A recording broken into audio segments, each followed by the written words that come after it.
Dear students, हम लोगों ने कल पढ़ लिया था बेटा, ठीक है, कि आपका यंग मॉडल्स की वैल्यू, यंग मॉडल्स हम लोगों ने डिस्कस कर लिया था। ठीक है, इससे क्या यंग मॉडल्स वाई या गामा जो भी आप रिप्रेजेंट कर लेते हैं, वाई का टू लिखा था by A upon delta L by L and F into L upon A into delta L. ये चीज़ें हम लोगों ने डिस्कस कर लिया था, क्या होता है कैसे होता है वो चीज़ हमने रिलेट कर लिया था।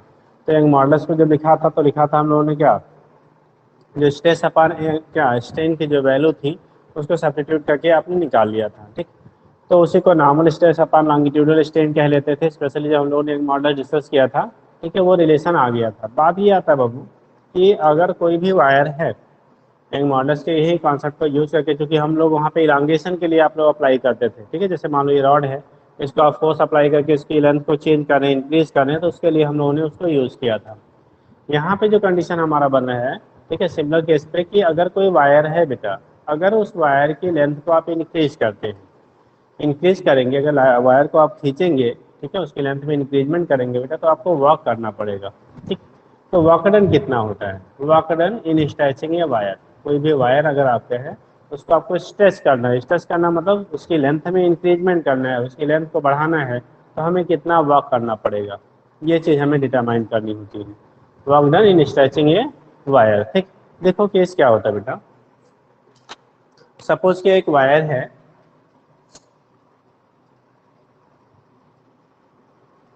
वायर कहने का मीनिंग ये लेते बेटा, इसकी जो डायमीटर है ना उसकी लेंथ के रिस्पेक्ट में नेग्लेजिबल है। ओरिजिनल लेंथ आपका एल है, ओरिजिनल लेंथ कितना आपने ले लिया, एल ले लिया। फोर्स आपने इस पे एफ लगाया, एरिया ऑफ क्रॉस सेक्शन आपका इस वायर का ए है। इस फोर्स लगाने से अगर डिफॉर्मेशन उसमें स्मॉल एल का होता है, डिफॉर्मेशन क्या होता है, स्मॉल एल का होता है, तो उस कंडीशन में आपको वर्क डन कितना करना पड़ेगा उस डिफॉर्मेशन के लिए, लेंथ में इंक्रीजमेंट के लिए। तो हम पहले से एज्यूम कर लेते हैं कि अगर यह फोर्स लगा रहे हैं वायर पे, ठीक है, क्रॉस सेक्शन एरिया ए है, तो उस केस में वहां पे यंग मॉडल्स की वैल्यू या इलांगेशन हम डेल्टा एक्स ले लेंगे। तो यंग मॉडल्स के लिए हम लोगों ने कहा फार्मूला रखा था, ठीक है, if F force is applied, या ऐसे कह लो, ठीक है, इन stretching the wire work is done, work is क्या करना पड़ेगा, done against internal restoring force, against internal restoring force. तो जो वर्क होता है वो हम करते हैं क्या, जो मालिक्यूल आपके होंगे उनके जो क्या है रिस्टोरिंग फोर्स होगा, उसके उसके अगेंस्ट में हमें करना पड़ता है, वर्कडन करना पड़ता है। यही जो वर्कडन आपका होता है, ठीक है, वो हमारा इलास्टिक पोटेंशियल एनर्जी के फॉर्म में स्टोर होता है।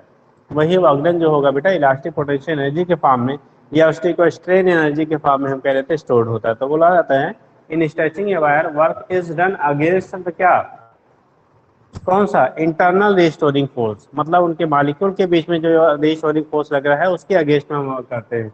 तो लिखते हैं in stretching a wire, in stretching ये wire work is done against, against internal, ठीक है, देखो इंटरनल मतलब उनके मालिक्यूल के बीच में जो लग रहा है, अगेंस्ट इंटरनल रिस्टोरिंग फोर्स, ठीक है, इंटरनल रिस्टोरिंग फोर्स, ठीक है, अगेंस्ट इंटरनल रिस्टोरिंग फोर्स। जो रिस्टोरिंग फोर्स है, इंटरनल रिस्टोरिंग फोर्स, उसके अगेंस्ट में हमारा काम करता है, अगेंस्ट इंटरनल रिस्टोरिंग फोर्स। तो अगेंस्ट जो इंटरनल रिस्टोरिंग फोर्स है, ठीक है, वहां पे ये क्या करता है, आपका वर्क करता है। ठीक, आगे कंडीशन क्या होगी, ठीक, अब यही जो वर्कडन आपका होता है बेटा, ये जो हम लोग वर्कडन करते हैं, दिस वर्क इज स्टोर्ड, ठीक है, इन the wire in the form of क्या, पोटेंशियल एनर्जी या इलास्टिक पोटेंशियल एनर्जी। ठीक है, तो लिख लेते हैं बेटा this work is stored in the form of elastic potential energy, in the form of elastic potential energy of wire, या आप हिस्टेरिक वायर कह सकते हैं। ठीक है, तो ये केस आपका होता है, यहाँ से हम लोग रिप्रेजेंट कर लेते हैं। अब क्या है, अगर बेटा फोर्स आप अप्लाई कर रहे हो, कितना एफ फोर्स अप्लाई कर रहे हैं, ठीक, suppose that if on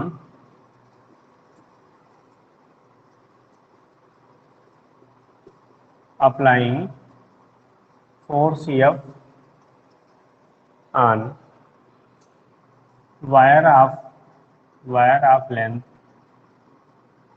L and cross sectional area and cross sectional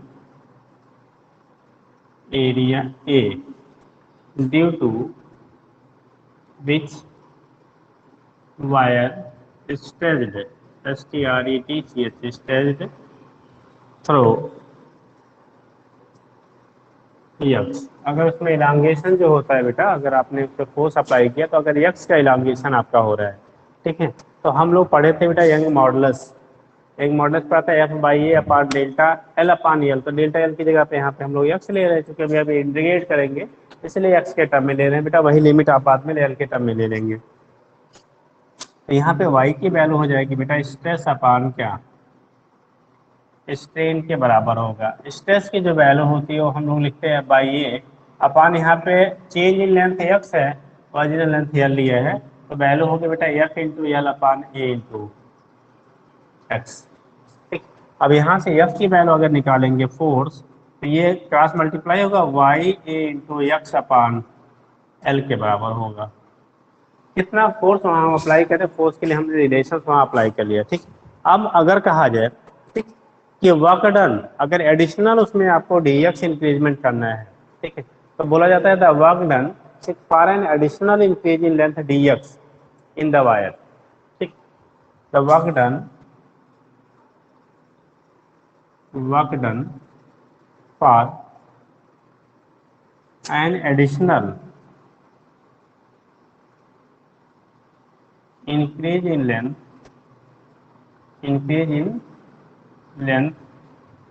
dx।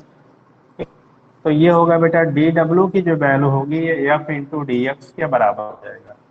D W की जो वैल्यू आएगी बेटा वो एफ इंटू क्या हो जाएगा, डी एक्स के हमारा बराबर हो जाता है। डी डब्ल्यू की वैल्यू आपकी जो आएगी एफ इंटू डी एक्स क्या होता है, बराबर हो जाता है। ठीक, अब केस क्या हो रहा है, एफ की वैल्यू सब्स्टिट्यूट कर दो यहाँ पे।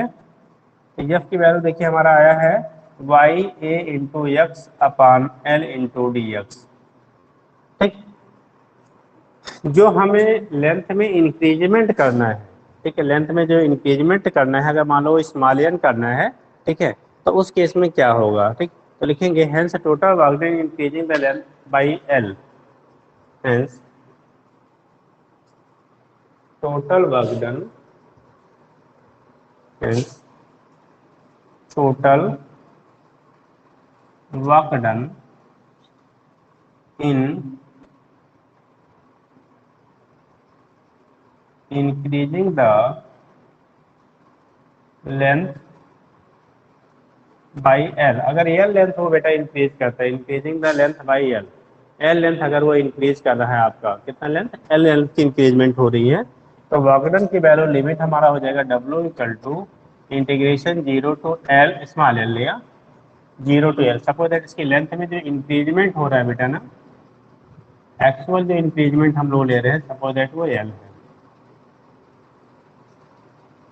इसके रिस्पेक्ट में यहाँ पे जो एल लेंथ का इंक्रीजमेंट हो गया इसमें वायर में, ये लेंथ आपका इंक्रीजमेंट एल है। ठीक है, फोर्स आपने एफ लगाया था, एरिया ए था, ये रिमेनिंग वैल्यू हमारी जो थी वो, ठीक, तो जो लेंथ में इंक्रीजमेंट हो आपका आ रहा है वो हमारा कितना आ रहा है, एल आ रहा है। तो डब्ल्यू की जो वैल्यू होगी zero to L Y A, ठीक है, upon L into X into D X. Y A L ये कांस्टेंट फैक्टर है, आप बाहर ले लो बेटा। तो डब्ल्यू की जो वैल्यू होगी Y A by L integration zero to L X into D X हो गया। इसको इंटीग्रेट करेंगे बेटा आएगा एक्स स्क्वायर बाई टू। तो डब्ल्यू की वैल्यू हो गया Y A upon L into इसका इंटीग्रेशन हो गया बेटा X square by two, limit zero to L, zero to small L. अब यहाँ पे रख दीजिए, इक्वल टू हो जाएगा बेटा, नीचे लिख लेते हैं Y A by L into L square by two. थोड़ा सा हम इसको रीअरेंज कर लेते हैं, तो डब्ल्यू की वैल्यू हम लोग फाइनली लिख लेंगे half Y A into L square by capital L. ये वागडन आ गया बेसिक फार्मूला हमारा, वागडन की वैल्यू इतनी हमें मिल गई बेटा। ठीक, अब वागडन हमने निकाल लिया, रिलेशन हमारा आ गया, वागडन की जो वैल्यू आ गई, ठीक, half Y A L square by क्या, कैपिटल एल। यहाँ से देखो हम लोगों ने एक रिलेशन एफ के लिए बनाया था, वाई ए एक्स, यक्स उस समय इलांगेशन माना था, अगर हम इसकी जगह पे एल इलांगेशन लेंगे तो Y A L by capital L हो जाएगा। तो यहाँ से कंडीशन कर लेते हैं, इसी को हम लोग ऐसे एफ के टर्म में अगर आप लिखना चाहते हैं, या कह लो, ठीक है, यही वागडन जो आपका आ रहा है वो हमारा किस में होगा, ठीक है, किस में, stored in the form of potential energy of wire. तो कह लेंगे this work is stored in the form of, space बेटा थोड़ी प्रॉब्लम आएगी, यहाँ लिख लेते हैं बेटा, this work is stored in the form of potential energy of wire. तो पोटेंशियल एनर्जी यू की जो वैल्यू आएगी बेटा, हम लिख लेंगे half Y A into L square by capital L. थोड़ा सा इसको हम लोग रीअरेंज कर लेते हैं, थोड़ा सा रीसेट कर लेते हैं इसको बेटा। जब रीसेट करते हैं तो हम एफ के टर्म में इसको लेते, देखो Y A into small L by capital L की जगह पे एफ लिख लो, ये वैल्यू हमारी हो जाएगी equal to half Y A small L by capital L की जगह एफ लिख लेते हैं, एफ इंटू एल। एक रिलेशन आ गया, Y U equal to half F into L के बराबर हो गया। ठीक, अब बात क्या करते हैं, इसी को दोनों साइड में अगर हम लोग क्या कर लिया जाए, बालूम, बालूम का मतलब हो गया क्या, अगर उसके बालूम से, वायर के बालूम से डिवाइड कर लिए तो पर यूनिट बालूम हमें क्या एनर्जी मिल जाएगी। तो बोलते हैं, ठीक है, डिवाइडिंग बोथ साइड बाई बालूम, ठीक, द वायर गेट क्या, पोटेंशियल एनर्जी, जो समय हो गया एनर्जी पर यूनिट बालूम। तो अगर हम लोग ये टोटल एनर्जी यू की वैल्यू मिली ना, ठीक है, energy, so potential energy per unit volume, जब पर यूनिट बालूम करेंगे बेटा तो यू बाई बी हो जाएगा, और यहाँ पे आएगा हाफ। अगर पहले वाले इस वाले क्वेश्चन से हम रखते हैं वाई ए, ठीक है, वाई ए बाई क्या हो गया हमारा एल है, इसी को हम लोग थोड़ा सा बेटा रीअरेंज कर ले रहे हैं, इसी को हम लोग थोड़ा सा क्या करेंगे, रीअरेंज कर लेंगे। और जो रीअरेंजमेंट हम करेंगे वो कैसे आएगा, इसको देखिए आप, देखो ए इंटू एल, इसको हम लिख रहे हैं वाई, ये बालूम का मतलब हो गया ए एरिया इंटू लेंथ होगा बेटा ना, ए इंटू एल ले लेंगे, तो वहां पे कंडीशन क्या हमारी आएगी, जो वैल्यू हमें मिलेगा, जो हमें क्या मिलेगा, वैल्यू मिलेगा, क्या चीजें हमारी कैंसिल होंगी, क्या चीजें हमारी बची रहेंगी। ठीक, तो इंक्रीजमेंट जो कर रहे हैं ना बालूम में, जो इंक्रीजमेंट हम लोग ले रहे हैं वो वैल्यू आप यहाँ पे लेंगे, तो बचेगा हमारा यू की वैल्यू हो जाएगी हाफ वाई में, देखो बालूम होगा ए इंटू एल, तो ए इंटू एल, ए के एल हमारा कैंसिल हो जाएगा, बचेगा नीचे ए, और ऊपर आएगा small L by capital L हो जाएगा बेटा। तो वैल्यू आएगी F upon A small L by capital L, ये वैल्यू हो गया F by A small L by capital L. बेटा एफ बाई ए को हम लोग कहते हैं स्ट्रेस, एफ बाई ए को क्या कहते हैं, ठीक है, स्ट्रेस कह लेते हैं। तो जब स्ट्रेस कह लेंगे तो उस कंडीशन में इसको लिख सकते हैं, इसको यू डैश ले लो, ये वैल्यू हो जाएगी half stress into L by L हो जाएगा स्ट्रेन बेटा। तो हाफ स्ट्रेस इंटू स्ट्रेन, एक फार्मूला हो गया पोटेंशियल एनर्जी पर यूनिट बालूम अगर आपको निकालना है तो हाफ स्ट्रेस इंटू स्ट्रेन के क्या हो जाता है, बराबर हो जाता है। हाफ स्ट्रेस इंटू क्या हो जाएगा बेटा, स्ट्रेन के हमारा बराबर हो जाता है। तो एक कंडीशन आपकी ये हो गई, ठीक है। दूसरा कंडीशन, इसको फिर रीसेट कर लिया जाए, आपका जो स्ट्रेस होता है हाफ स्ट्रेस इंटू स्ट्रेन, अगर इसे यंग मॉडुलस के टर्म में लिया जाए तो यंग मॉडुलस की जो वैल्यू होती थी वो स्ट्रेस अपॉन स्ट्रेन के बराबर होता था। तो उस केस में अगर यंग मॉडुलस जैसे यहाँ पे लिख लिया जाए अगर आर करके, तो यू डैश की वैल्यू हो जाएगी बेटा, देखो इसको अगर हम लोग कहते थे, जैसे हम लोग लिखते थे वाई इक्वल टू, यहाँ लिखा है कहीं स्ट्रेस अपॉन स्ट्रेन, तो स्ट्रेस की जगह पर वाई इंटू स्ट्रेन लिख सकते हैं।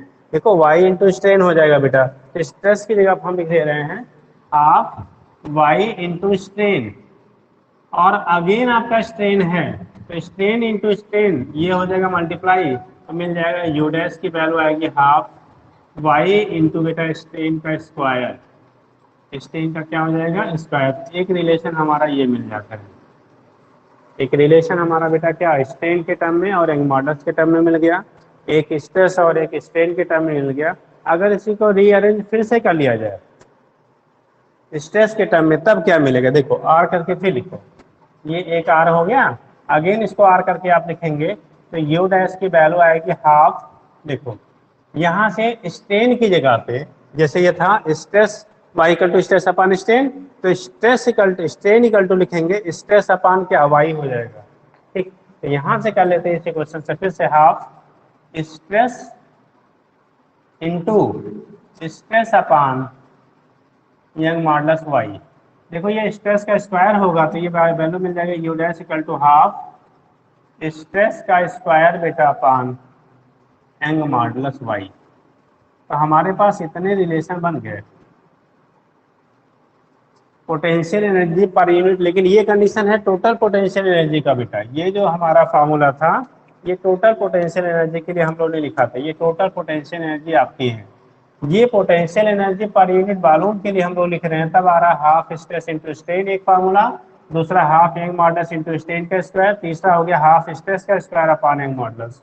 ये अलग अलग फार्मूले हमें मिल जाते हैं और सभी पे रिलेट करके क्वेश्चन पूछे गए भैया, सभी पे आपको रिलेट करके क्वेश्चंस आपको पुटअप किया गया है। तो एक बार आप देख लीजिए, हम 2 मिनट का टाइम देते हैं फिर आगे बताते हैं आपको, ठीक है।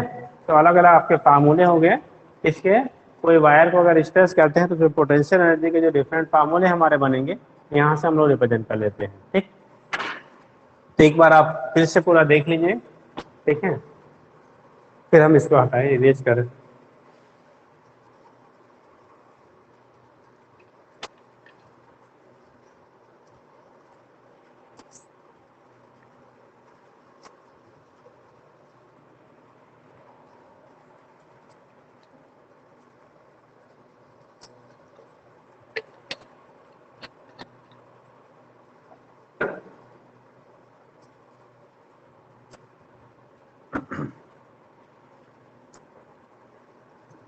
देख लिया बेटा, चलो आगे देखते हैं हम लोग।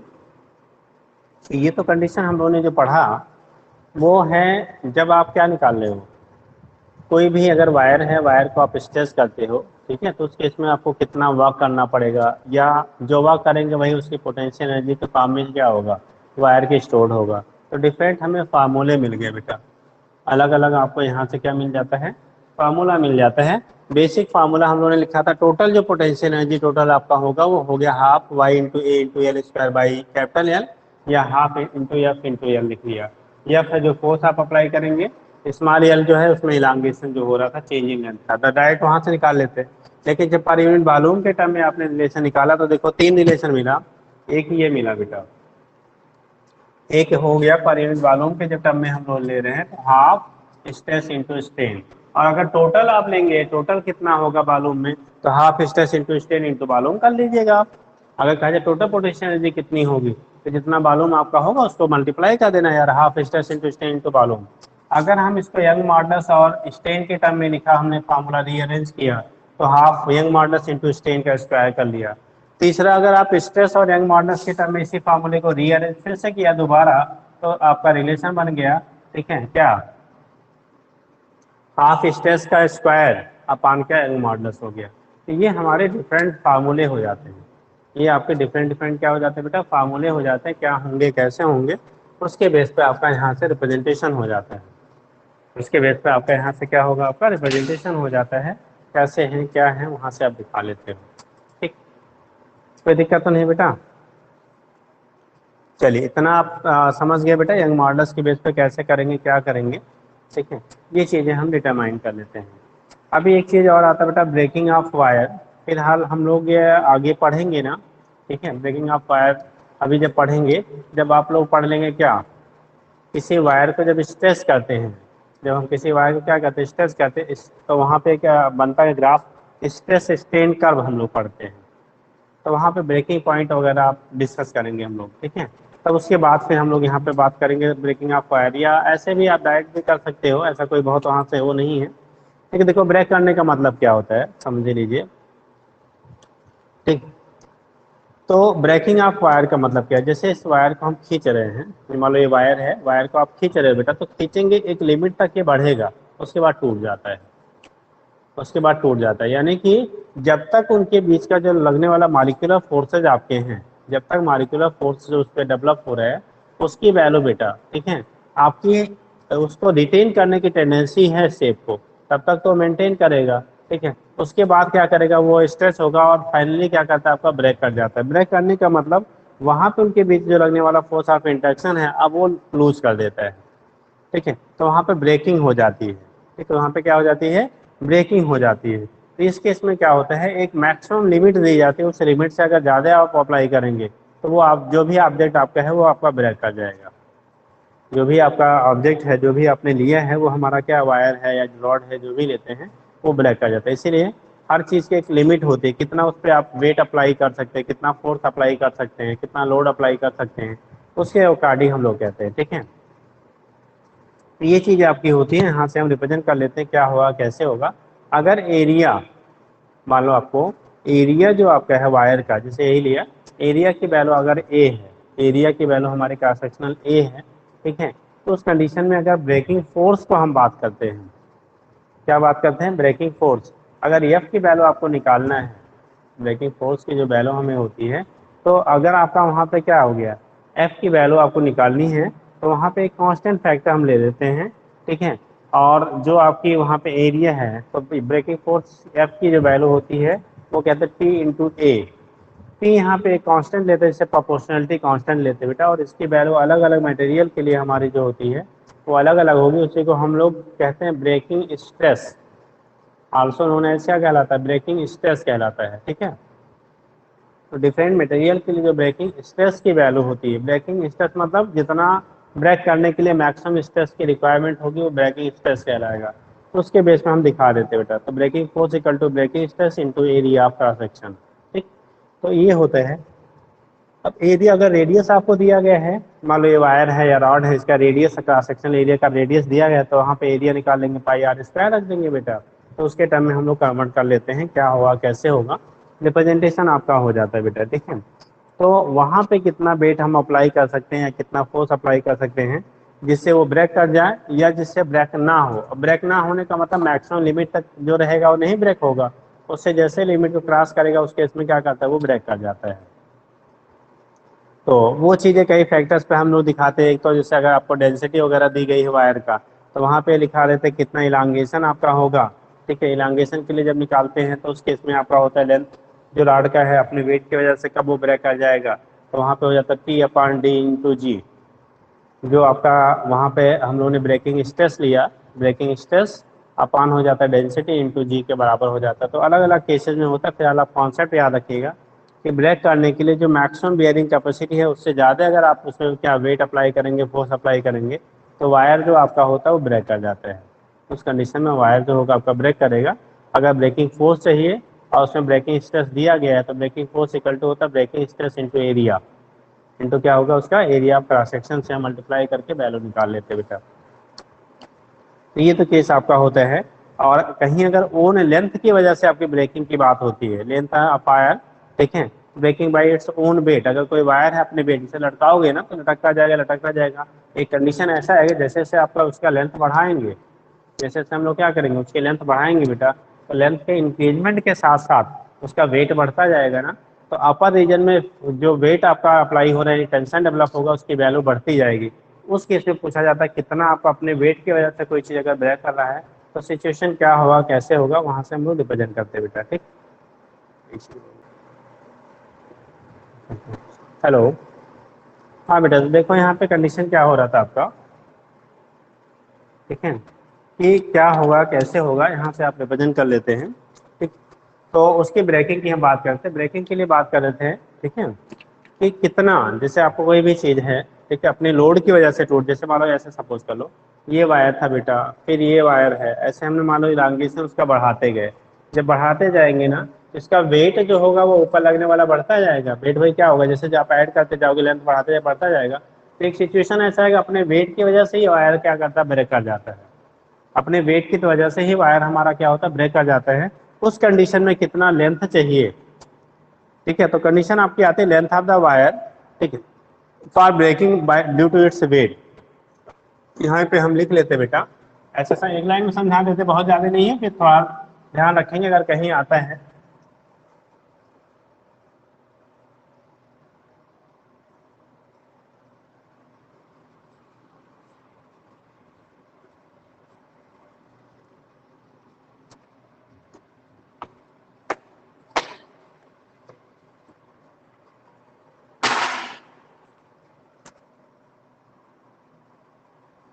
Length of wire for breaking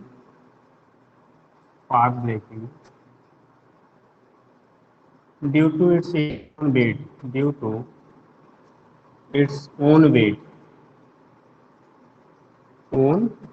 अपने वेट की वजह से इसमें क्या कंडीशन बनेगी, due to its own weight. ठीक है, अपने वेट की वजह से क्या सिचुएशन हमारा हो रहा है, क्या होगा। ठीक है, तो वो चीज़ें हम लोग यहाँ से दिखाते हैं बेटा, breaking of wire due to its own weight, अपने वेट की वजह से क्या सिचुएशन आपकी बन रही है, कैसे होगा। तो देखो क्या होता है, यहाँ पे दिखाते हैं लेंथ की जो वैल्यू आपकी आती है, जो लेंथ की वैल्यू आपकी होती है एल इक्वल टू होता है P upon D into G बेटा। एल की जो वैल्यू होती है L equal to P by D into ji.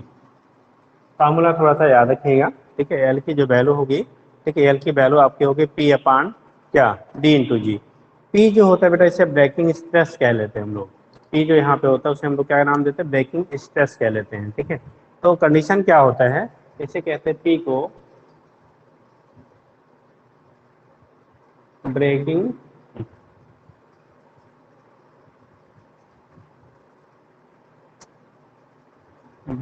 Stress, मतलब ब्रेक करने के लिए कितने मिनिमम स्ट्रेस की रिक्वायरमेंट है। डी जो होती है बेटा डेंसिटी आपकी हो जाएगी मटेरियल की, डी जो आप लेंगे वो density of wire, density of material of wire, density of material of wire, density of material of wire, ये आपका होता है D density of material of wire हो गया। जी आप जान ही रहे हैं, यह लेंथ हो गया जितना आपको क्या उसको ब्रेक करने के लिए रिक्वायर्ड होगा। तो यहाँ से रिलेट करके वैल्यू हम लोग निकाल लेते हैं। ठीक है, अब अगर एक टर्म आता सेफ्टी फैक्टर, मतलब कब तक सेफ रहेगा, जब तक breaking strength upon working stress, breaking stress upon working stress का जो रेशियो होता है उसी को सेफ्टी फैक्टर कहते हैं। अगर ब्रेकिंग स्ट्रेस की वैल्यू हाई है तो उसका मतलब वो ज़्यादा सेफ रहेगा। ठीक, और अगर ब्रेकिंग स्ट्रेस की वैल्यू क्या है आपका कम है, सॉरी हाँ ब्रेकिंग स्ट्रेस की वैल्यू अगर कम है तो वो जल्दी क्या करेगा आपका टूट जाएगा। तो ये केस आपका होता है, उसी को सेफ्टी फैक्टर कह लेते हैं। एक टर्म आता है, एक बार कहीं पिकअप किया गया था सेफ्टी फैक्टर, ये बहुत कॉमनली यूज में आने वाली चीजें नहीं है बेटा, कभी कभी यहाँ पे पूछी जाती है सेफ्टी फैक्टर है।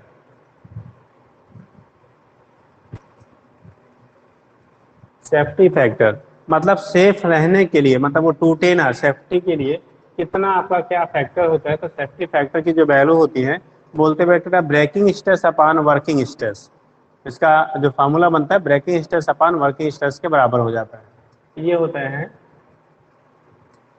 Breaking stress upon working stress. अब जरा सा दोनों दोनों का मतलब समझ, जैसे स्ट्रेस हम लोग लिखते थे बेटा एफ बाई ये होता था ना, स्ट्रेस एफ बाई ये होता था। तो जो फोर्स हम अप्लाई करते हैं ना, जो फोर्स अप्लाई करके हम लोग क्या स्ट्रेस अप्लाई डेवलप करते हैं उसे हम कहते हैं वर्किंग स्ट्रेस। और जो वो मैक्सिमम क्या स्ट्रेस वियर कर सकता है उसे उसका ब्रेकिंग स्ट्रेस कहते हैं। जैसे कहा जाए इसका ब्रेकिंग स्ट्रेस 100 क्या न्यूटन पर मीटर है, 100 न्यूटन पर मीटर स्क्वायर, जैसे हम लिखते हैं एफ बाई ए लिखते हैं तो न्यूटन पर मीटर स्क्वायर, 100 न्यूटन पर मीटर स्क्वायर इसका ब्रेकिंग स्ट्रेस है। और आपने अप्लाई किया 80 न्यूटन पर मीटर स्क्वायर, इसका मतलब टूटेगा नहीं बेटा, जब 100 को क्या करेगा क्रॉस करेगा तो उस केस में वो टूट जाएगा। तो जितना ज़्यादा आपका ब्रेकिंग स्ट्रेस होता है किसी वायर का, ठीक है, हम बोलते हैं सेफ्टी फैक्टर की वैल्यू उतनी ज़्यादा होगी, उतनी ही सेफ्टी फैक्टर की वैल्यू ज़्यादा होगी। यानी रेशियो जो ब्रेकिंग स्ट्रेस और क्या वर्किंग स्ट्रेस का है, जितना ज़्यादा होगा वो उतना ही ज़्यादा सेफ रहेगा, टूटेगा नहीं। और जितना क्लोज में जाएगा उतना, यानी रेशियो जितना क्लोज टू 1 हुआ उतना ही टेंडेंसी आपकी टूटने की बढ़ती जाएगी। अगर 1 से लेस हो गया तो वो टूट जाएगा। 1 तक तो सेफ रहेगा, लेकिन 1 से जैसे भी आपका लेस हुआ, ठीक है, सेफ्टी फैक्टर वैसे ही टूट जाएगा। मतलब ऐसे वायर जिनके लिए सेफ्टी फैक्टर की वैल्यू जितनी बेटा कम होगी, आप बोलेंगे इसका मतलब उसके लिए हमारा जो ब्रेकिंग स्ट्रेस की वैल्यू है उतनी कम है, मतलब उतना आसानी से वो ब्रेक कर जाएगा। ठीक है, तो ये चीज़ें आपकी होती हैं, अगर कहीं आपका इसका ब्रेकिंग के पॉइंट ऑफ व्यू से बनता है तो ध्यान रखिएगा। ठीक, नेक्स्ट हम लोग हेडिंग करेंगे बेटा मॉडुलस ऑफ क्या, कल हम लोगों ने कह लिया था यंग मॉडुलस, आज हो जाएगा बल्क मॉडुलस ऑफ इलास्टिसिटी कह लेते हैं। ये चीज़ें हम लोगों ने पढ़ लिया। ठीक है, सेफ्टी स्ट्रेस क्या होता है, safety factor, breaking stress upon working stress, और कितना अपने वेट की वजह से वो कितना लंबा आपका हो जिससे टूटे ना, ठीक है, या मैक्सिमम कितना वेट हो सकता है, तो वो होगा पी अपॉन डी इंटू जी। टी को ही ब्रेकिंग स्ट्रेस कह लेते हैं अपन, ठीक है। D density of material of fire हो गया, और जी जो है ग्रेविटेशनल एक्सेलरेशन हो गया। फार्मूला याद रखना।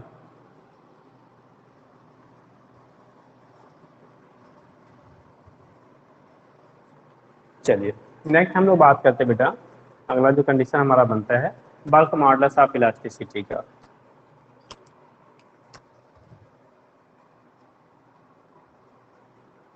Bulk modulus of elasticity, bulk modulus of elasticity, ठीक है। नाम क्या आता है बेटा, बल्क मॉडुलस ऑफ इलास्टिसिटी। तो ये केस आपका होता है, बल्क मॉडुलस ऑफ इलास्टिसिटी क्या होगी, कैसे होगी, वहां से आप रिप्रेजेंट कर लेते हैं। तो जब बल्क मॉडुलस ऑफ इलास्टिसिटी की हम लोग बात करेंगे, किसकी बात करेंगे, बल्क मॉडुलस ऑफ इलास्टिसिटी की आप बात करोगे, तो सिचुएशन क्या बनेगा देखिए। जो बल्क मॉडुलस ऑफ इलास्टिसिटी होता है, वहां पे हम कहते हैं normal stress upon volumetric strain के रेशियो को बल्क मॉडुलस ऑफ इलास्टिसिटी कहते हैं। के से भी रिप्रेजेंट करते हैं बेटा, बीटा से भी या बी से भी रिप्रेजेंट कर लेते हैं, ठीक। तो यहाँ पे जो होता है, ठीक, इस केस में जब बल्क मॉडुलस ऑफ इलास्टिसिटी, जैसे यंग मॉडुलस ऑफ इलास्टिसिटी हमने पढ़ा था, वो सॉलिड के लिए केवल हम लोग यूज करते थे, ठीक है, सॉलिड सब्सटेंसेस के लिए, सॉलिड मटेरियल के लिए। लेकिन bulk modulus of elasticity solid liquid gas तीनों के लिए अप्लीकेबल होता है, सॉलिड लिक्विड गैस तीनों के लिए अप्लीकेबल होता है बल्क मॉडुलस ऑफ इलास्टिसिटी, ठीक। तो हमने जैसे पीछे रिप्रेजेंट किया था बेटा, देखा था ये कंडीशन, कोई वायर है, अगर इस पे बाहर से आप क्या करिए, फोर्स अप्लाई किया, फोर्स, ठीक है,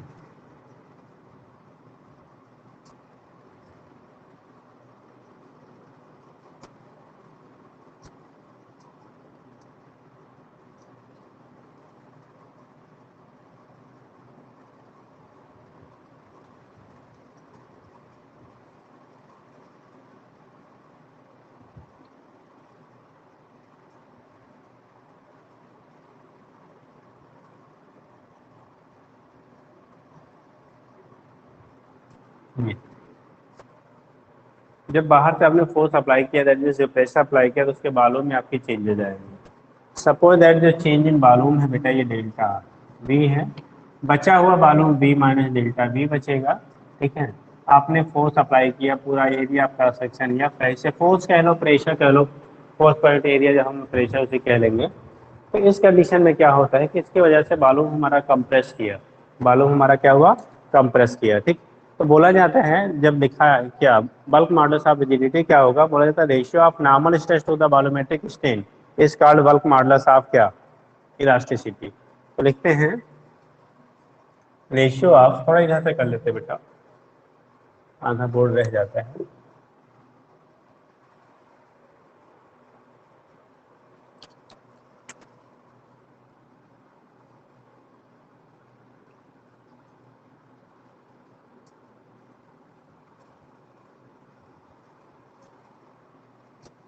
ये bulk modulus of elasticity condition होगी, तो हम लोग बोलते हैं रेशियो ऑफ किसका, जब हम इसके लिए क्या निकालते हैं, रेशियो निकालते हैं बेटा, ठीक है। तो बोला जाता है ratio of normal stress to the volumetric strain is called bulk modulus of elasticity. बोलते हैं ratio of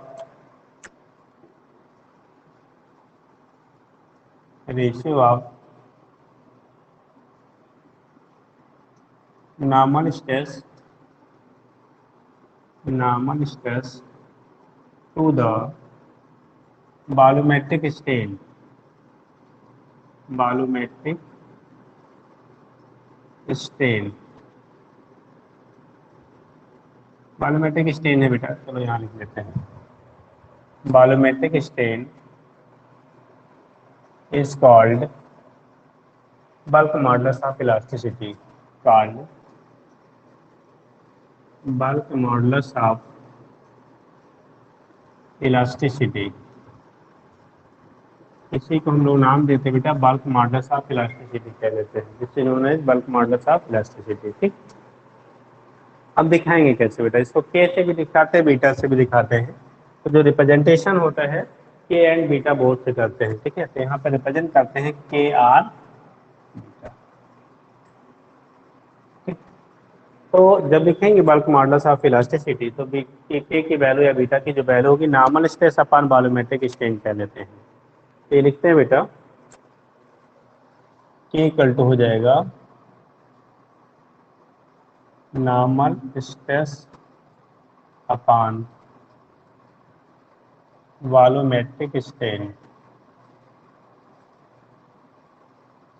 normal stress upon volumetric जो स्ट्रेन होगा इसके रेशियो को हम लोग कह लेते हैं क्या, बल्क मॉडुलस ऑफ इलास्टिसिटी कह लेंगे। Normal stress upon volumetric strain को ही हम लोग बल्क मॉडुलस ऑफ इलास्टिसिटी कह लेते हैं, ठीक। कंडीशन क्या हो रहा है, अब नॉर्मल स्ट्रेस के लिए हम लोग फार्मूला लिखते थे एफ बाई ए। देखो वॉल्यूमेट्रिक स्ट्रेन जब आप अप्लाई कर रहे हो बेटा तो उसका वॉल्यूम घट रहा है। अगर एक्सटर्नली हम लोग अप्लाई करते हैं फोर्स बाहर से तो उस केस में वॉल्यूम में डिक्रीजमेंट होगा तो माइनस डेल्टा बी अपान बी लेंगे।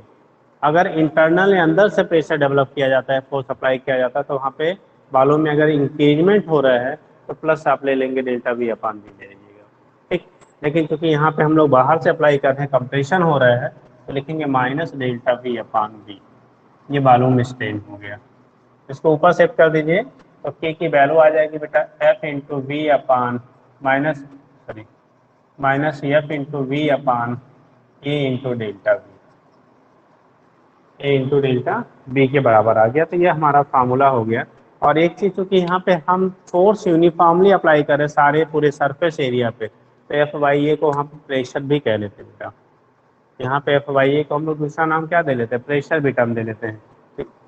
इसी एफ वाई ए की जगह पी लिख लेते हैं तो के इक्वल टू माइनस के बी अपान डेल्टा बी के बराबर हो जाता है। के की वैल्यू माइनस के बी अपान डेल्टा बी के क्या हो जाता है आपका बराबर हो जाता है। तो उसके बेस पे आप यहाँ से क्या करेंगे, रिप्रेजेंट कर लेते हैं। माइनस के बी अपान डेल्टा बी के क्या हो जाएगा, इक्वल हो जाएगा। तो यहाँ से हमारा रिप्रेजेंटेशन हो जाता है, क्या होगा कैसे होगा वो आप दिखा देते हैं, ठीक है। माइनस के बी अपान डेल्टा बी के बेस पे आप यहाँ से रिप्रेजेंट कर लेते हैं, कैसे होगा कितना होगा वो चीज़ें आपकी निकल जाती हैं। चलिए, तो ये तो हो गया जनरल फार्मूला हमारा क्या होता है कैसे होता है, ठीक है। P हो गया आपका इंक्रीज इन प्रेशर, V हो गया ओरिजिनल वॉल्यूम, डेल्टा B हो गया चेंज इन वॉल्यूम। अगर यहाँ पे कौन क्या है तो P वह P इंक्रीज इन प्रेशर, जो प्रेशर आप अप्लाई कर रहे हैं उस पर, ठीक। B इनिशियल वॉल्यूम यानी कि जो आपका है बॉडी, ठीक है, उसका वॉल्यूम इनिशियली कितना था, डेल्टा B जो होता है बेटा ये चेंज इन वॉल्यूम है, चेंज इन वॉल्यूम हो जाता है। Delta B is the change in volume, ठीक। तो इसके बेस में हम लोग रिप्रेजेंट कर लेते हैं क्या होगा कैसे होगा। यहाँ से आपका हो जाता है बेटा रिप्रेजेंटेशन। इसके बेस पे आपका यहाँ से रिप्रेजेंटेशन हो जाता है, कितना होगा कैसे होगा आप दिखा लेते हैं। कोई दिक्कत तो नहीं इसमें, इतने बेटा कोई प्रॉब्लम तो नहीं है। चलिए, तो ये तो केसेस हमारे हो गए, क्या होते हैं कैसे होते हैं, इसके बेस पे आप यहाँ से रिप्रेजेंट कर लेंगे आप। इसके बेस पे आपका यहाँ से बेटा रिप्रेजेंटेशन हो जाता है, कैसे होगा क्या होगा, ठीक है। नेक्स्ट हम लोग बात कर लेते हैं, ये तो हो गया आपका क्या, बल्क मॉडुलस की वैल्यू। अब आता है एक चीज़ आता है बेटा कंप्रेसिबिलिटी आता है। तो हम लोग देखेंगे कंप्रेसिबिलिटी एक टर्म आता है। तो बोलते हैं ना reciprocal of bulk modulus is known as compressibility. जो बल्क मॉडुलस का रेसिप्रोकल होता है उसे नाम देते बेटा कंप्रेसिबिलिटी। तो reciprocal of bulk modulus is known as compressibility, ठीक है। Reciprocal of bulk modulus is known as compressibility. तो बल्क मॉडुलस का जो रेसिप्रोकल होगा उसे हम लोग नाम देंगे कंप्रेसिबिलिटी कह देते हैं, ठीक। तो ये चीज़ें आपकी होती हैं, reciprocal of bulk modulus is called compressibility, ठीक। यहीं पे हम लिख देते हैं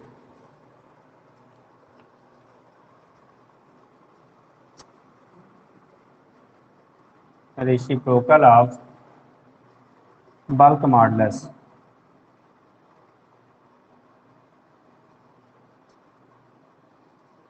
इज कॉल्ड कंप्रेसिबिलिटी।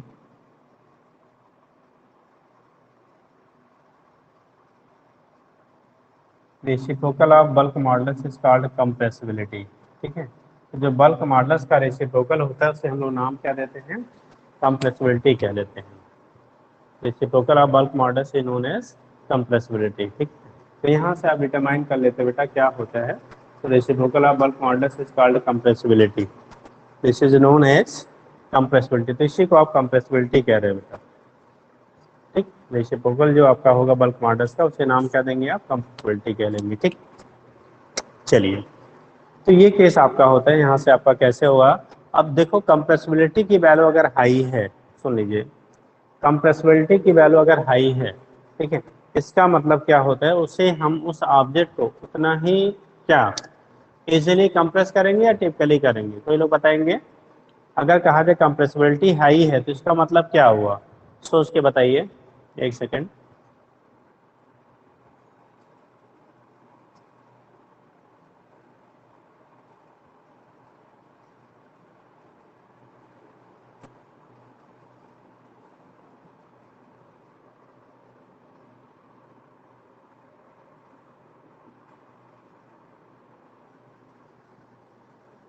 बताएं कोई लोग बेटा,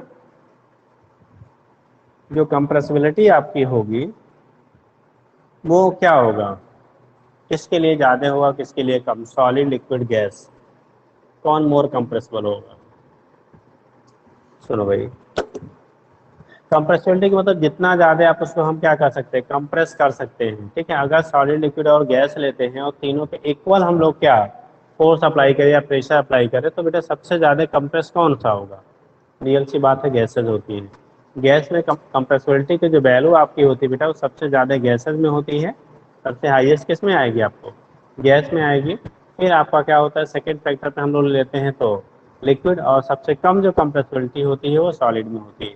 इसीलिए बल्क मॉडल्स की जो वैल्यू होती है सॉलिड के लिए सबसे ज़्यादा, फिर लिक्विड के लिए, फिर हमारा किसके लिए, गैस के लिए। ठीक, तो higher is the value of compressibility more will be tendency to compressed, उसकी कंप्रेस होने की टेंडेंसी उतनी ज़्यादा होगी, उसके कंप्रेस होने की टेंडेंसी बेटा उतनी ज़्यादा होगी। और जितनी कंप्रेसिबिलिटी की वैल्यू कम होगी, इसका मतलब उससे कंप्रेस होने की टेंडेंसी उतनी ही हमारी क्या होती है, कम होती है। तो ये केस आपका होता है, क्या हुआ, कंप्रेसिबिलिटी हाई होगी, लो होगी, कैसी होगी, उसके बेस पे आप यहाँ से रिप्रेजेंट कर लेते हैं। उसके बेस पे आपका वहाँ से क्या होता है, रिप्रेजेंटेशन हो जाता है कि कंप्रेसिबिलिटी हायर है, लोअर है, कैसा है, क्या है, वहाँ से आप डिनोट कर लेते हैं। ठीक है, तो देखिए, तो कंप्रेसिबिलिटी फैक्टर हम लोग ले रहे हैं, तो लिखते हैं higher is the value of reciprocal of bulk modulus is compressibility. और ऐसे ले लें, अगर कंप्रेसिबिलिटी को हम लिखते हैं तो सॉलिड के लिए बेटा सबसे कम, लिक्विड के लिए कंप्रेसिबिलिटी को सी से दिखा लेते हैं। यहीं पे अगर फॉर्मुलाइज हम करते हैं बेटा, तो कंप्रेसिबिलिटी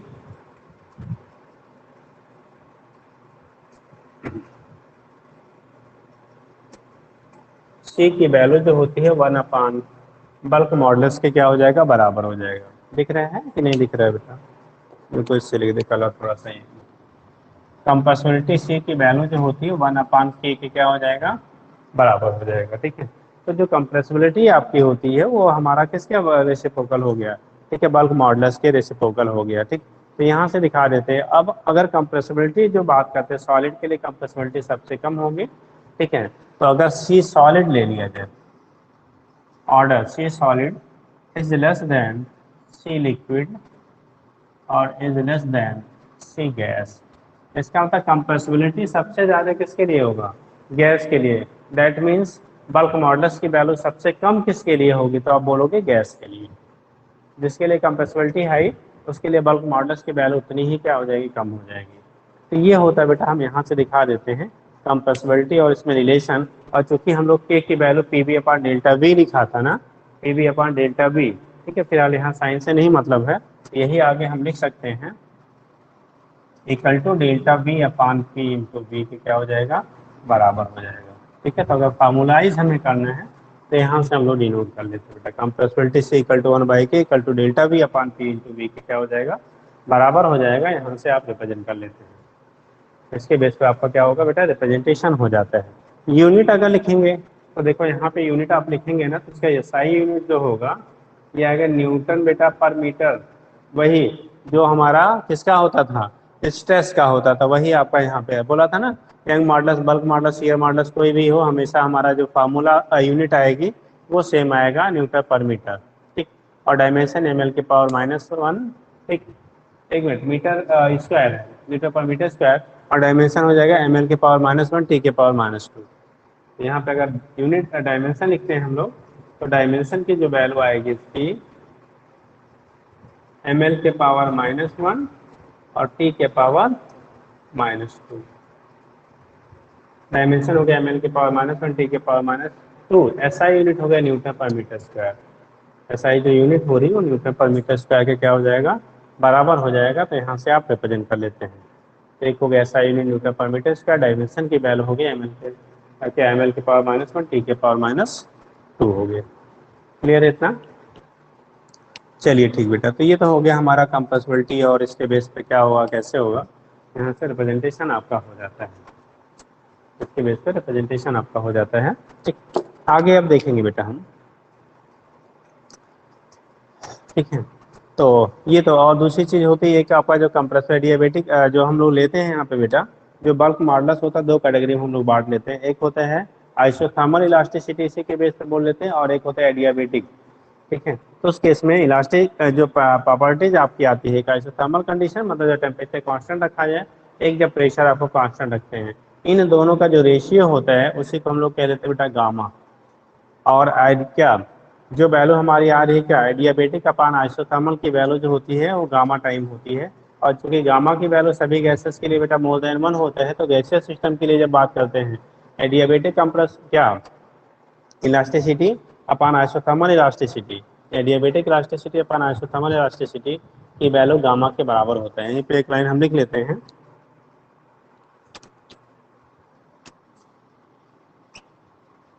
ऐसे लिखेंगे, एडियाबेटिक इलास्टिसिटी अपान आइसोथर्मल इलास्टिसिटी, इसकी जो वैल्यू होती है ना, वो गामा के बराबर होता है। ये गामा यंग मॉडल्स नहीं है बेटा, गामा की जो वैल्यू आपकी होती है, हम लोगों ने सीपी अपान सीबी पढ़ा है ना। ठीक है। वो है यहाँ पे गामा, आप क्या गामा जो होता है वो सीपी बाई सीबी है। यहाँ यंग मॉडल्स मत ले लेना, वायर गामा जो होता है ये सीपी बाई सीबी है। Specific heat at constant pressure upon specific heat at constant volume, वो चीज़ें हैं। यहाँ पे गामा को आपका क्या यंग मॉडल्स मत कह लेना। ठीक है। कहीं कहीं हम लोग कुछ कहीं वाई बोलते हैं यंग मॉडल्स, तो कुछ लोग गामा बोल लेते हैं बेटा पोजिशन में। तो उस कंडीशन में ये यंग मॉडल्स नहीं है। अगर वाई आप कह लेते हो, यहाँ पे हम गामा लिखते हैं, गामा की जो वैल्यू होती है सी के पास सी बी के क्या होता है, बराबर होता है। ये चीज़ें थोड़ा सा आप याद रखिए, क्या होता है कैसे होता है, वहाँ से आप रिप्रेजेंट कर लेते हैं बेटा। ठीक है। चलिए, तो ये तो केस आपका हो गया। मॉडल्स आप किसे है, बल्क मॉडल्स। ठीक। आप इलास्टिसिटी, अगला होता है बेटा मॉडल्स आप रिजिडिटी, हम लोग बोल लेते हैं। थोड़ा सा इसको भी देख लेते हैं, बाकी फिर कल करेंगे। इतना समझ में आ गया भाई? तो नेक्स्ट पॉइंट बनता है आपका मॉडल्स ऑफ रिजिडिटी। इरेज क्या है बेटा?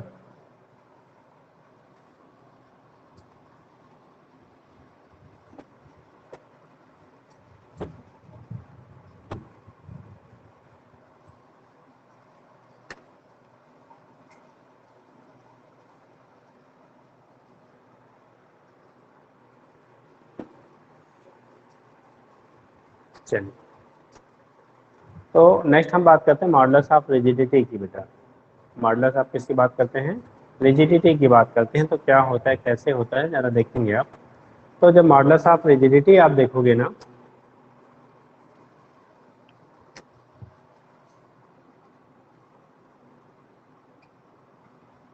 मॉडल्स ऑफ रिजिडिटी, इसे ईटा से दिखा लेते हैं बेटा। मॉडल्स ऑफ रिजिडिटी को हम लोग रिप्रेजेंट करते हैं बाबू ईटा से। थोड़ा सा देखो सिस्टम डिस्टर्ब हो रहा है बेटा।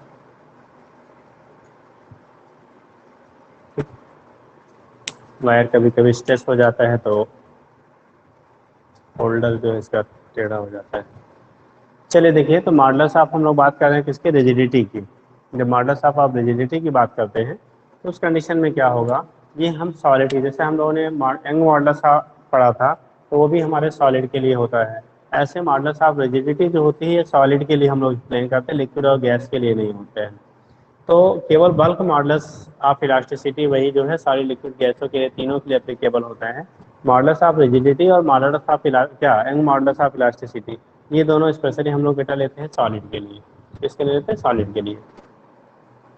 अब देखो, जो यहाँ पे लेते हैं कि आपको बोला गया था वहाँ पे हम लोग शेयर मॉडल क्या स्टेन जब पढ़े थे, शेयरिंग स्टेन पढ़ा था। एक सरफेस को बेटा हम लोग फिक्स कर देते हैं, दूसरे सरफेस में हम लोग फोर्स अप्लाई करते हैं, ठीक है, टेंजेंशियली। तो टेंजेंशियली करने से अपर सरफेस क्या होता है, थोड़ा शिफ्ट कर जाता है। तो जो शिफ्टिंग होती है उसकी वजह से जो स्टेन डेवलप होता था उसे हम लोगों ने कहा था शेयर स्टेन। और जो यहाँ पे क्या डेवलप होगा, स्ट्रेस डेवलप होगा, उसे शेयरिंग स्ट्रेस या टेंजेंशियल स्ट्रेस कहेंगे। तो हम लोगों ने स्ट्रेस और स्ट्रेन दोनों पढ़ रखा है। तो shearing stress upon sharing strain का जो रेशियो होता है उसी को हम लोग कह लेते हैं मॉडुलस ऑफ रिजिडिटी। ठीक है, क्या कहेंगे उसे? Modulus of rigidity. तो होता है it is the ratio of shearing stress to the shearing strain. It is the ratio of it is the ratio of shearing stress to the shearing strain.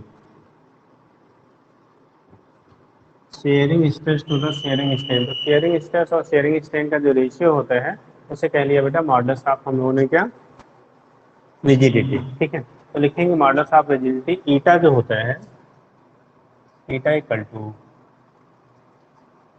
Shearing stress, हम लोगों ने already पढ़ रखा बेटा, upon sharing strain.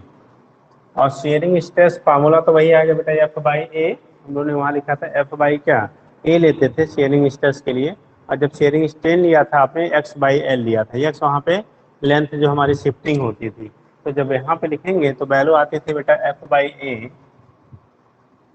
Upon x by क्या लिया था हम लोगों ने, एल। अगर डायग्राम दिखाते बेटा तो थोड़ा सा,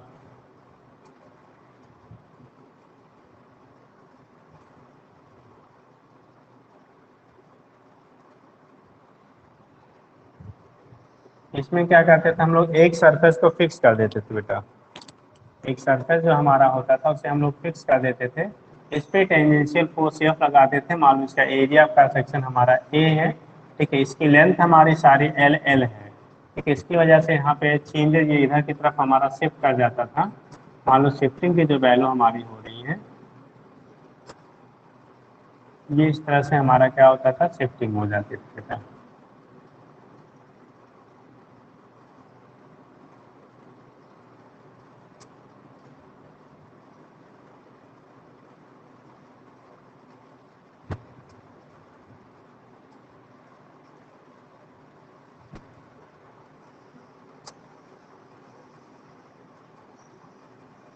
इस टाइप से अपर लेयर हमारा क्या होता है, शिफ्ट हो जाता, तो नीचे वाला हमारा फिक्स होता था। और ये जो शिफ्टिंग होती थी, इसी को यहाँ से यहाँ तक की जो डिस्टेंस है इसी को हम लोग एक्स देते थे, और पूरी लेंथ आपकी एल थी। तो ये होता था एक्स बाई एल। और इसी को हम लोग थीटा के टर्म में ले लेते थे, या फाई, जो भी ले लो, थीटा या फाई जिसके भी टर्म में आप दिखा रहे थे। तो वहाँ पे आप एंगुलर कंडीशन में भी दिखा लेते हैं, ठीक। तो कंडीशन आपकी हो जाएगी theta equal to F by A into X by L को हम लोग क्या थीटा, लेकिन या फाई जो भी ले लिया। लेकिन यहाँ पे जो फाई है बेटा, ये हमारा रेडियन में होता है। एंगल जो बनेगा वो हमारा किस में होता है, रेडियन में होता है। तो इसकी वैल्यू रख के आप निकाल लेते हैं। यूनिट डायमेंशन यहाँ भी हमारा सेम रहेगा। यूनिट और डायमेंशन जो आपके होते हैं यहाँ भी हमारे क्या रहेंगे, सेम सेम रहेंगे। जो हमारा चाहे वो बल्क मॉडुलस था, चाहे शियर क्या यंग मॉडुलस था, चाहे आपका क्या मॉडुलस ऑफ रिजिडिटी है, सबके लिए आपका जो यूनिट और डायमेंशन होता है वो हमारा सेम सेम रहता है, ठीक। तो यहाँ पे जो मॉडुलस ऑफ रिजिडिटी होगी वो भी केवल सॉलिड में आपका क्या करेगा, शो करेगा। लिक्विड और गैस पहले ही बताया गया नहीं होगा। तो यूनिट जब आप लेंगे, एसआई यूनिट वही होगा बेटा न्यूटन पर मीटर स्क्वायर। डायमेंशन की जो वैल्यू आपकी आएगी, किसकी डायमेंशन की जो वैल्यू आएगी, वो एम एल के पावर -1 टी के पावर -2 हो जाता है। एम एल के पावर -1 टी के पावर -2 हो जाता है। तो इतना हम लोग कर लेते हैं बेटा। यहाँ से दिखा दिया क्या होगा कैसे होगा, उसके बेस पे आपका रिप्रेजेंटेशन हो जाता है। इसके बेस पे हम लोग यहाँ से दिखा देते हैं। तो बल्क मॉडल्स ऑफ रिजिडिटी हो गई, क्या इलास्टिसिटी हो गई, मॉडल्स ऑफ रिजिडिटी हो गई, और हमारा breaking of wire and work done in stretching a wire. इतनी चीज़ें हम लोगों ने आज डिस्कस कर लिया। एक टाइम आता बेटा पॉइसन रेशियो, तो सुने रहिए, कल इसको फिर से बता देंगे। पॉइसन रेशियो होता है बेटा lateral strain to the longitudinal strain. Lateral strain to the longitudinal strain का जो रेशियो होता है उसी को हम लोग पॉइसन रेशियो कहते हैं बेटा। तो पॉइसन रेशियो होता है lateral strain to the longitudinal strain के रेशियो को हम देंगे पॉइसन रेशियो। कैसे होता है क्या होता है ये चीज़ें हम लोग कल डिस्कस करेंगे बेटा। बाकी जो बता दिया है उस पर आप उतना कर डालिएगा, ठीक है। ये आपका बचा हुआ है पॉइसन रेशियो। रिलेशन जो हमारा होता है डिफरेंट मॉडल्स ऑफ रिजिडिटी में वो बचा हुआ है, और एक हमारा स्ट्रेस स्ट्रेन का वो बचा हुआ है। तो सारे तो कल नहीं पॉसिबल हो पाएंगे, बट ये है कि कल कुछ इस पे क्वेश्चन हम कर देंगे, और बाकी जो है आपका परसों ये भी यूनिट कंप्लीट हो जाएगी, ठीक है। कल तो नहीं कंप्लीट होगा, परसों आपका बेटा कंप्लीट हो जाएगा। इतना आप लोग कर रखेंगे, ठीक। क्वेश्चन साथ में करते रहिए भैया, क्योंकि क्वेश्चन अब यहाँ कराने का बहुत टाइम नहीं है, और ना ही बहुत जो है आपका बेटा यहाँ पे पॉसिबल है। जब तक ऑफलाइन नहीं क्लासेस होंगी तब तक बहुत ज़्यादा चीज़ें यहाँ पे नहीं हो पाएंगी। फिलहाल जो भी है, जो पॉइंट पे हमारे क्वेश्चन रहेंगे, एक दो दो हम कॉन्सेप्ट पे बता देंगे, उसके बेस पे आप बाकी करते रहिएगा, ठीक। तो चलिए आज इतना बेटा, कल हम लोग बाकी करते हैं, ठीक है। इतना फिलहाल आप तैयार रखिएगा। ओके।